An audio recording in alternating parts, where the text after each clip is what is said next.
इस वक्त आप आराम से बैठकर इस वीडियो को देख रहे हैं, मगर मैं आपको कहूं, आज जिस जगह पर आप अभी बैठे हो वो जमीन आज से करोड़ों साल पहले 8,500 डिग्री के तापमान से उबल रही थी, या जिस जगह पर आप बैठे हैं वो जगह लाखों सालों तक बर्फ से ढकी हुई थी।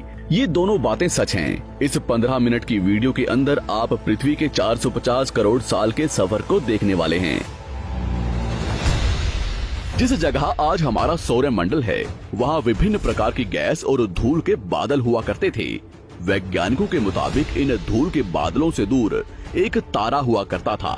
वक्त के साथ साथ उस तारे की ऊर्जा कम होने लगी, जिसके कारण उसके अंदर एक विशाल विस्फोट हुआ। विस्फोट की वजह से अंतरिक्ष की ये धूल एक दूसरे से दबने लगी। इस दौरान बादलों में स्थित धूल के कण दबाव और गर्मी के कारण बड़े उल्कापिंड और पत्थरों में परिवर्तित हो चुके थे, और इसी दबाव की वजह से इन बादलों में स्थित रेडियो एक्टिव पदार्थ ने ग्रेविटी का निर्माण किया। इस ग्रेविटी के कारण बीच में हाइड्रोजन और हीलियम इकट्ठा होने लगे। बीच के इस भयंकर दबाव के कारण एक विशाल विस्फोट हुआ, और इसी विस्फोट के कारण हमारे सूरज का जन्म हुआ। अंतरिक्ष में फैले एस्टेरॉयड यानी क्षुद्र ग्रहों में भारी वजन की वजह से सूरज के करीब आकर सूरज की परिक्रमा करने लगे। धीरे धीरे इन्हीं एस्टेरॉयड में भारी टकराव हुआ, जिसके फलस्वरूप मरकरी, विनस, अर्थ और मार्स जैसे ग्रहों का निर्माण हुआ। वैज्ञानिकों के मुताबिक उस वक्त पृथ्वी और मार्स यानी मंगल ग्रह के बीच थिया नामक ग्रह सूरज की परिक्रमा किया करता था। पृथ्वी पर ग्रेविटी होने की वजह से सूरज की परिक्रमा करने वाले एस्टेरॉयड अब पृथ्वी की परिक्रमा करने लगे, और धीरे धीरे करोड़ों सालों तक ये पृथ्वी पर गिरते रहे। और ऐसी घटना हमारे पड़ोसी ग्रह थिया पर भी हो रही थी, जिसके कारण थिया पृथ्वी के और करीब आने लगा और आकर पृथ्वी से टकराया। इस भयंकर टकराव की वजह से पृथ्वी के हिस्से कणों के रूप में अंतरिक्ष में फैल गए और एक रिंग्स की तरह पृथ्वी की परिक्रमा करने लगे। इन्हीं परिक्रमा करते हुए कणों में टकराव होने लगा, जिसके कारण हमारे चांद का निर्माण हुआ। उस वक्त पृथ्वी पर सिर्फ एक ही समुद्र हुआ करता था, और वो था 1900 डिग्री सेल्सियस की तापमान पर उबलते हुए लावे का। उबल रही थी वो सारी चीजें जिसे आज आप अलग अलग नाम से जानते हैं।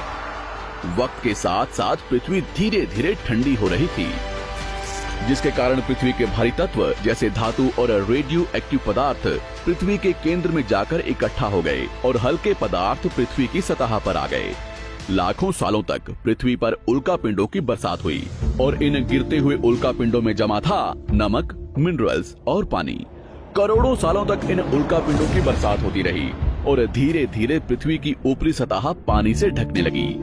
वैज्ञानिकों के मुताबिक यही वो वक्त था जब दूर गहरे पानी के अंदर निकलते ज्वालामुखियों से पहली बार सूक्ष्म जीवों का निर्माण हुआ। लाखों सालों बाद एक वक्त ऐसा आया जब पृथ्वी की पूरी सतह पानी से ढक चुकी थी।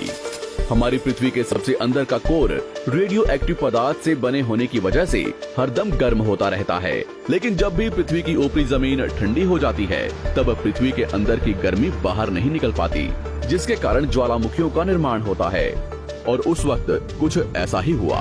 पानी से ढकी हुई पृथ्वी पर हजारों की तादाद में ज्वालामुखी निकलने लगे, और आने वाले लाखों सालों तक इन ज्वालामुखियों का निकलना जारी रहा, जिससे पानी के ऊपर जमीन का निर्माण हो रहा था। इस वक्त भी पृथ्वी पर वातावरण न होने की वजह से अंतरिक्ष से उल्कापिंडों की बरसात हो रही थी।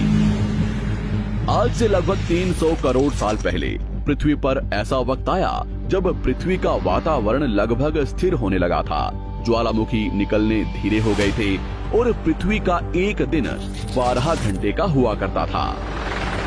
साल बीतते गए, और धीरे धीरे ये सूक्ष्म जीव विकसित होते गए और समूह में रहने लगे। आज से लगभग 250 करोड़ साल पहले पहली बार पृथ्वी पर ऐसे जीवों का निर्माण हुआ जो जीने के लिए ये पानी के अंदर के मिनरल्स यानी खनिज पदार्थ और धूप का इस्तेमाल करते थे, और मल त्याग के रूप में ऑक्सीजन बाहर निकालते थे। इस वक्त तक पृथ्वी पर ज्यादातर ज्वालामुखी निकलने बंद हो चुके थे, और इन माइक्रोबैक्टीरियाज की वजह से वातावरण में ऑक्सीजन की मात्रा बढ़ रही थी। वातावरण में ऑक्सीजन बढ़ने की वजह से पृथ्वी का वायुमंडल बनना शुरू हुआ, और आने वाले हजारों सालों तक वातावरण में ऑक्सीजन की मात्रा बढ़ती रही। जिसकी वजह से पृथ्वी के ज्यादातर हिस्सों में ये सूक्ष्म जीव फैल गए। हजारों सालों बाद एक वक्त ऐसा आया जब पृथ्वी में ज्यादा ऑक्सीजन बढ़ने के कारण ये सूक्ष्म जीव मरने शुरू हो गए। उस वक्त तक पृथ्वी का वातावरण ठंडा होने के साथ साथ ऑक्सीजन से भी भर चुका था, जिसके कारण जमीन और वातावरण में स्थित आयरन यानी लोहे के मिनरल्स पानी में स्थित ऑक्सीजन से रिएक्ट होने लगे। और एक वक्त ऐसा आया जब पृथ्वी की जमीन आज के मार्स के जैसे लाल हो चुकी थी। वक्त बीतने के साथ साथ धरती की टेक्टोनिक प्लेट्स में दरार होने लगी, जिसके कारण पृथ्वी के अंदर का लावा जमीन की तरह कई लाखों सालों तक खुला उबलता रहा।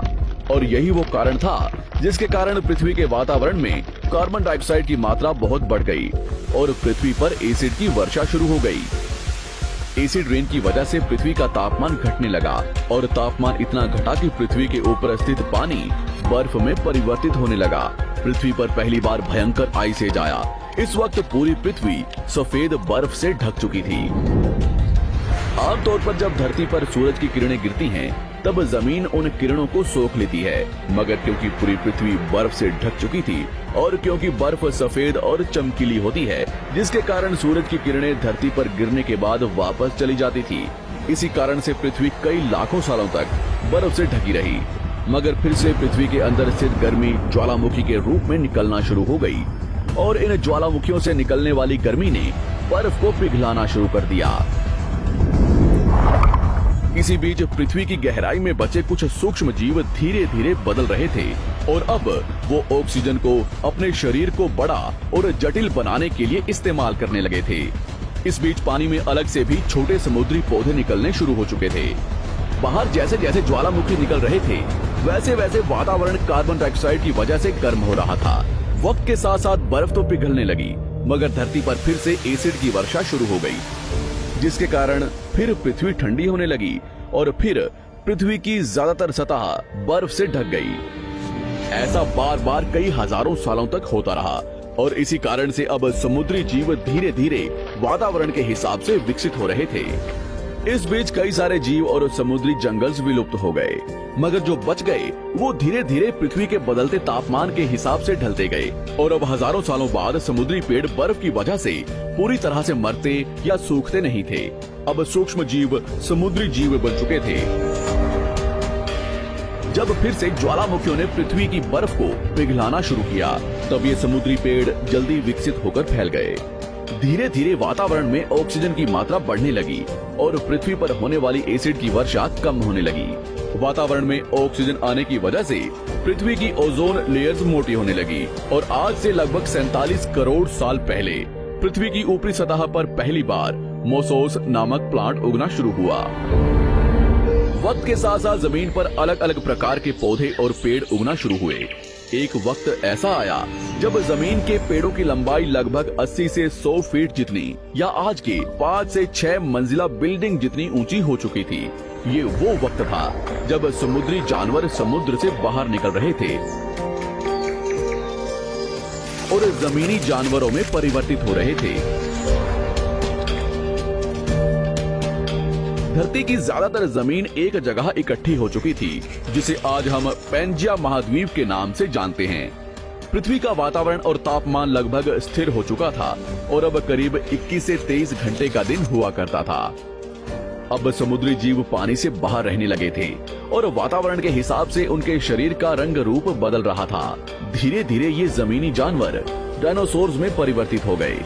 जिन डायनासोर्स ने पेड़ पौधे खाने शुरू कर दिए, उनका शरीर लंबा और विशाल रूप से विकसित होने लगा। कुछ डायनासोर्स शिकार किया करते थे, जिसके कारण वे छोटे और तेज होते चले गए।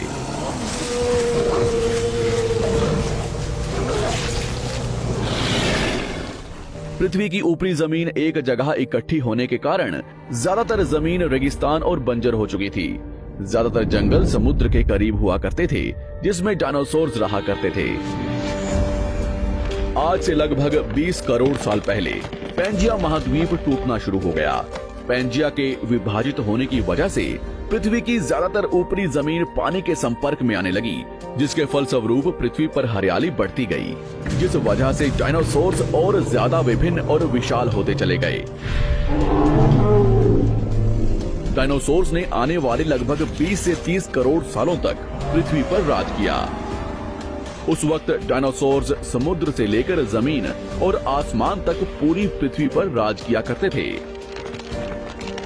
इस दौरान अफ्रीका से टूटा भारत सीधे आकर आज के तिब्बत से टकराया और इस टकराव की वजह से हिमालय का निर्माण हुआ। आज से लगभग 6.5 करोड़ साल पहले पृथ्वी की तरफ आज के माउंट एवरेस्ट से भी बड़ा लगभग 4.5 लाख करोड़ किलो जितना वजनिया उल्कापिंड लगभग 80,000 किलोमीटर प्रति घंटे की स्पीड से पृथ्वी की तरफ आ रहा था। पृथ्वी की सतह को छूते ही उसमें भयंकर आग लगी और वो जलते हुए सीधा पृथ्वी से टकराया। इस टकराव से निकलने वाली ऊर्जा आज के 10 करोड़ परमाणु बम एक साथ फटने के बराबर थी। जहां ये उल्कापिंड गिरा वहां के जानवर और पेड़ तुरंत भाप बनकर जल गए। गिरते ही पृथ्वी पर पूरी तरह धूल फैलने लगी। समुद्र में भयंकर बाढ़ आने लगी। भूकंप और आग ने पृथ्वी को जलाना शुरू कर दिया। कुछ ही घंटों में पूरी पृथ्वी के वातावरण में हानिकारक गैस और धूल की वजह से पृथ्वी नर्क हो चुकी थी। डायनासोर्स, घुटन, आग और भूखमरी से पूरी तरह विलुप्त हो गए। इस वक्त हमारे पूर्वज जमीन के अंदर रहा करते थे, जिसके कारण वो इस विशाल प्रलय से बच गए। पृथ्वी का वातावरण पूरी तरह से काला और अंधेरा हो चुका था, जिससे धूप भी जमीन तक नहीं पहुंच पा रही थी। पृथ्वी के पेड़ और ज्यादातर जानवर विलुप्त हो गए। वातावरण में धूल और हानिकारक गैस के कारण पृथ्वी पर फिर से एसिड की वर्षा शुरू हो गई और फिर पृथ्वी ठंडी होकर बर्फ से ढक गई। लेकिन इस बार पृथ्वी की बर्फ लाखों सालों तक नहीं जमी रही और 80 से 90 हजार साल बाद ये बर्फ पिघलनी शुरू हो गई। जैसे ही धरती पर वातावरण फिर से पहले जैसा होने लगा, वैसे ही ये छोटे जीव जमीन से बाहर आना शुरू हो गए। उस वक्त पृथ्वी की बर्फ पिघलनी शुरू ही हुई थी, जिसके कारण अफ्रीका में घने ठंडे जंगल हुआ करते थे और इसी बीच ये जमीनी जीव बंदरों में परिवर्तित हुए। मगर जैसे जैसे पृथ्वी गर्म होने लगी, वैसे वैसे अफ्रीका के ये जंगल सूखने लगे। जंगल की चीजें खाने वाले बंदरों को खाने की कमी होने लगी। खाने की तलाश में इन बंदरों ने अपने पैरों पर चलना शुरू कर दिया, जिससे उन्हें दूसरे जानवरों के शिकार करने में मदद मिलती थी। धीरे धीरे बंदर एप्स यानी वानर में परिवर्तित हुए। खाने की तलाश में ये एप्स पृथ्वी के दूसरे हिस्सों में फैलने लगे और धीरे धीरे उनके शरीर का रंग रूप वहाँ के मौसम के हिसाब से बदलता गया।